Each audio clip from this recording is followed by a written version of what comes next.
Mateus 16, a partir do verso 13. E chegando Jesus às partes de Cesareia de Filipe, interrogou os seus discípulos, dizendo: quem dizem os homens ser o Filho do Homem? E eles disseram: uns João Batista, outros Elias, e outros Jeremias, ou um dos profetas. Disse-lhes ele: e vós, quem dizeis que eu sou? E Simão Pedro respondendo disse: tu és o Cristo, o Filho do Deus vivo. E Jesus respondendo disse-lhe: bem-aventurado és tu, Simão Bar-Jonas, porque não foi carne e sangue quem te revelou, mas meu Pai que está no céu. Pois também eu te digo que tu és Pedro, e sobre esta pedra, sobre esta palavra, sobre esta afirmação, sobre esta verdade que você acabou de dizer, Pedro, eu vou edificar a minha eclésia. E as portas do inferno não prevalecerão contra ela. Igreja que reivindica como igreja fiel, como igreja verdadeira, a única igreja, já torna ela uma seita, queridos. E nós temos visto muitas igrejas evangélicas se tornando seitas. Por que se tornam seitas? Porque a mensagem central da igreja de Cristo é uma só: Cristo crucificado. A mensagem da cruz. Há uma ação poderosa de Cristo na cruz pela sua igreja. E essa mensagem não pode ser tirada do púlpito.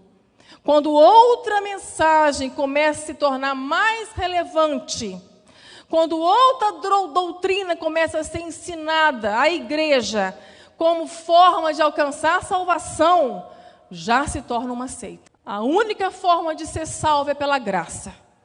Não houve participação nenhuma sua naquela cruz. Nenhuma minha. Nós somos salvos pela graça.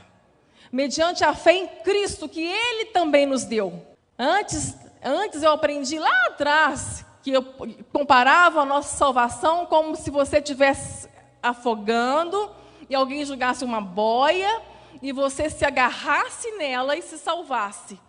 Algo que você fez para se salvar. Não, queridos, não é isso. Vamos imaginar você e eu lá no fundo do oceano, morto, afogado. E o mergulhador vai lá no fundo e te traz de volta à vida. É isso que ele fez por nós. Não houve participação nossa. Não há nada que eu possa fazer. Por isso que a graça é tão constrangedora. Não há valor nenhum nosso naquela cruz, queridos. A cruz é para nos constranger. É na cruz que nós vimos o amor de Deus e a graça dele por nós. É essa ação de Cristo na cruz que mudou tudo. Foi lá na cruz que Jesus se tornou o Cristo, o Filho do Deus vivo. É isso que, como igreja, nós precisamos resgatar. O que é ser igreja? Aqui nós estamos reunidos como igreja. Igreja não é o templo, não é a parede, não é o banco, não são os instrumentos. Mas também pode ser usado o nome igreja, eclésia, também para isso. No Novo Testamento, 114 vezes o nome eclésia é mencionado. Para a igreja invisível, que é o corpo místico de Cristo, e também para a igreja visível, que é essa que nós estamos aqui agora. Que começou pelas catatumbas, pelas casas, até chegar nos prédios, até chegar aqui. A igreja, ela tem a instituição, ela tem a denominação, mas ela não é a instituição, ela não é a denominação. O que está acontecendo é que isso se tornou maior que a igreja. A instituição ficou maior que a igreja, a placa ficou maior que a igreja de Cristo.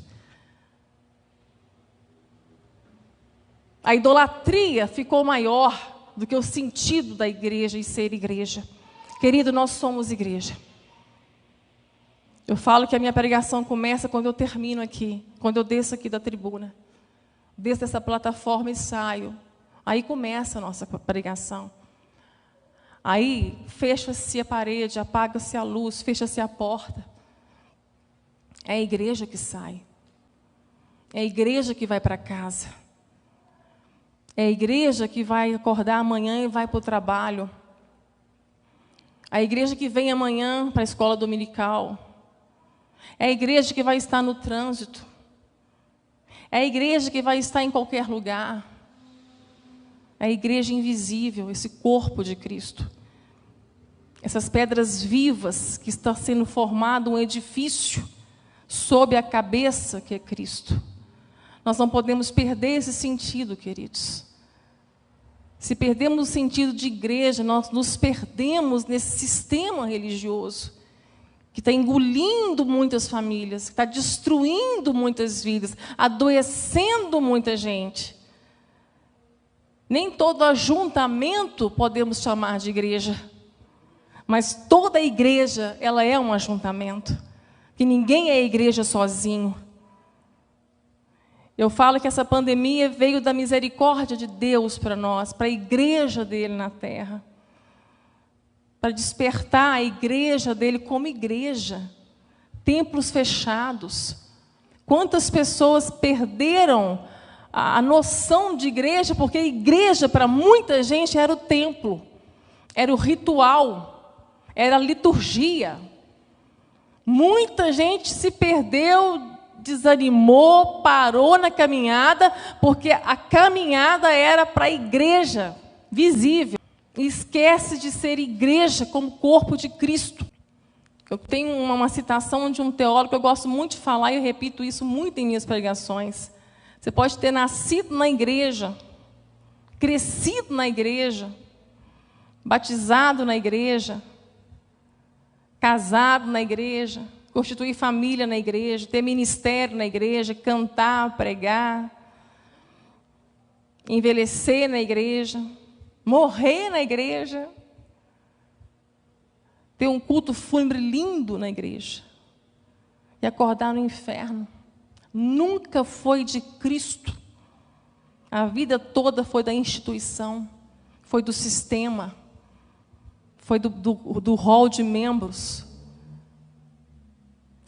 Nunca foi de Cristo, nunca entendeu o que é ser pedra viva, carta viva neste mundo, que manifesta a glória de Deus através de nós como igreja, que levamos o reino de Deus, que manifestamos a glória de Deus nesse mundo. Cristo em nós é a esperança da glória para este mundo.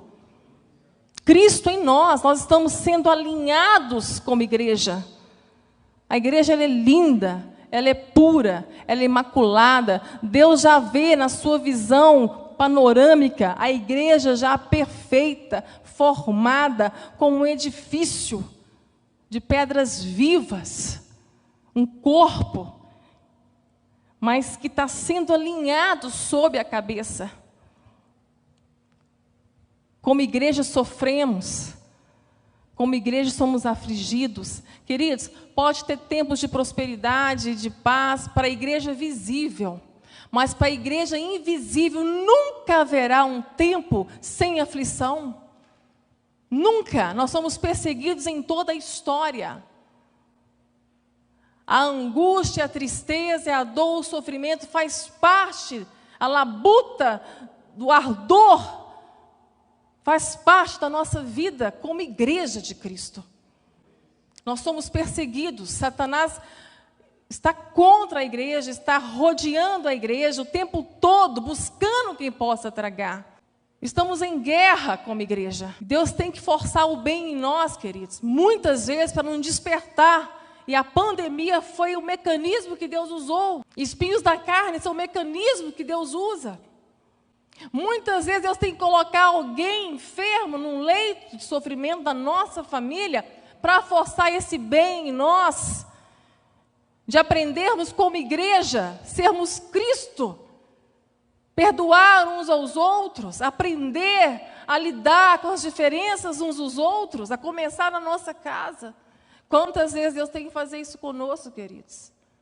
Que enquanto nós nos voltarmos para o Evangelho de Cristo Jesus, buscar a nossa identidade em Cristo, entender a missão e a obra do Espírito Santo em nós, não haverá saúde na nossa família, na nossa igreja.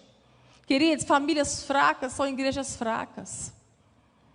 A igreja institucional se tornou maior do que a família. Um plano satânico. Enquanto nos envolvemos com atividades, com rituais, com liturgias da nossa igreja, que é legítimo nos dedicarmos aos dons que o Senhor nos deu para edificar o corpo, porque nós fomos chamados para isso, edificarmos o corpo, sermos o suporte um do outro, usar os dons, servir cada um em Cristo, sermos doadores, agentes de Cristo, é legítimo. Mas o sistema se tornou tão grande nesse processo que tirou muitos pais e mães de dentro de casa, famílias se desuniram por conta de um sistema religioso. A igreja de Cristo, ela começa na nossa casa. O culto começa quando eu acordo. O culto começa é a forma do marido tratar a esposa. É a forma que a esposa trata o marido. É o culto que você está dando a Deus, meu querido. É como os filhos fazem com os pais. É o culto que estamos dando a Deus. Como eu disse, a igreja vai sair daqui a pouco. E ela vai para casa. Quem somos nós como igreja? E há uma denúncia muito séria em relação a a igreja contemporânea. O espírito que rege essa igreja, o espírito do anticristo, ele é pró-Jesus. Ele é contra o Cristo. Por quê? Essa é a essência da igreja. E entender essa revelação é que nos faz entender o que nós somos como igreja. E a obra do Espírito Santo em cada um de nós. A missão do Espírito Santo em cada um de nós, queridos, é nos transformar à imagem e semelhança de Cristo. Cristo sendo formado em nós, esta é a obra do Espírito Santo na sua vida. Cristo em nós. Paulo fala às igrejas da Galácia que ele estava sofrendo dores de parto por causa daquela igreja que estava se afastando dos rudimentos, do fundamento da mensagem da cruz, por um outro evangelho que não era este, do Cristo crucificado. Ele fala: estou sofrendo dores de parto por vós, para formar Cristo em vós. A missão do Espírito de Deus, o Espírito de Cristo, é que você cada vez mais seja transformado em Cristo. Queridos, Jesus só foi o Cristo de Deus porque Ele se entregou, Ele se ofertou, Ele doou a sua vida. Ele veio para ser Salvador, mas não para se salvar, não para salvar a si mesmo. Se Ele não fosse a cruz e não fosse o Cristo, a oferta de Deus, Ele seria só o Salvador. Mas Ele só é o nosso Salvador, porque Ele não poupou a si mesmo. Esse é o Espírito de Cristo. Esse é o Espírito da igreja, que não poupa a si mesmo, mas que se entrega, que se oferta por amor ao outro. Eu só posso amar a Deus no outro. Eu só posso ser igreja quando eu vejo o outro. Não há igreja sem esse amor doador. Não há vida eterna sem amor ao próximo. Amor ao próximo, Gálatas, Paulo fala, cumpriu a lei. Esse é o Espírito de Cristo. Tu és o Cristo. Jesus fala, é sobre esta verdade é que a minha igreja vai ser edificada. A essência da igreja é ser Cristo. Nos tornar Cristos neste mundo. Cristo em nós, a esperança para este mundo, para a sua família, para a sua casa, para a igreja local, para a sua escola, para o seu trabalho. Queridos, nunca foi sobre você, nunca foi sobre nós, nunca foi sobre mim. Tudo foi sobre Cristo, tudo é sobre Cristo, é dele, por ele, para ele.